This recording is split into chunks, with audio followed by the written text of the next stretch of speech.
Nii, ma kuulsin, et meie muuteja on saabunud, nii et lähme vaatame, kes ta on ja kus ta on. Kõik jooksevad hirmsad poodi.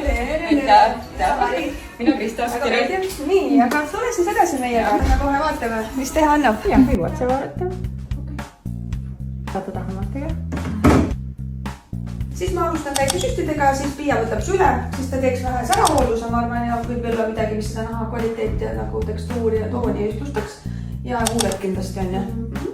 Ma arvan, et ma teeksin lõuale ka täidesüsti, et see lõug on ka natukene see ettepoole. Natukene kogu seda ümbrust ka nagu värskendada, et need ilusad huuled siis ka esile oleksid sellest. Pigem selline holistiline terviklik lähenemine, mida me siin tavaliselt ka pakume oma klientidele. Revive'i teha ka siia nendele korrukestele. Võib teha küll revive'i siia tervele sellele põsele. See näeb väga ilusaks kohe nendele põsele. Aga siis hakkab pihta. Siis ma alustangi kohe silmaalustest ja põsesarnadest. Ei ole väga valus. Ei, ma ei tulnud midagi. Kõik on ilu nimel.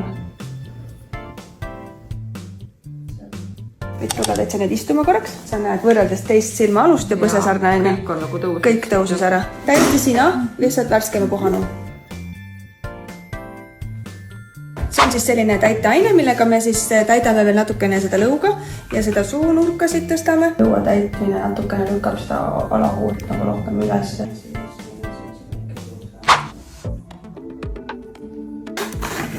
Proovi esimene torka.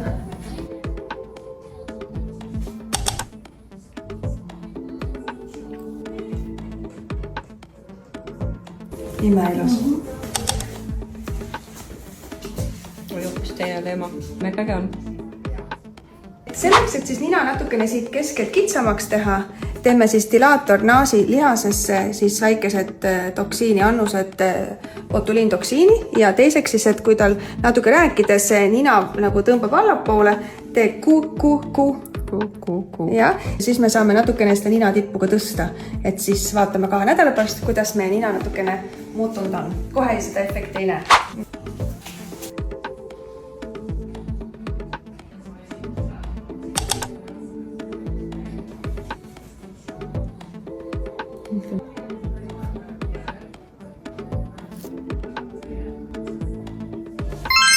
Issand.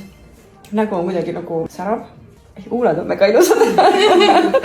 Nii et miks ma varem pole käinud, tahaks küsida.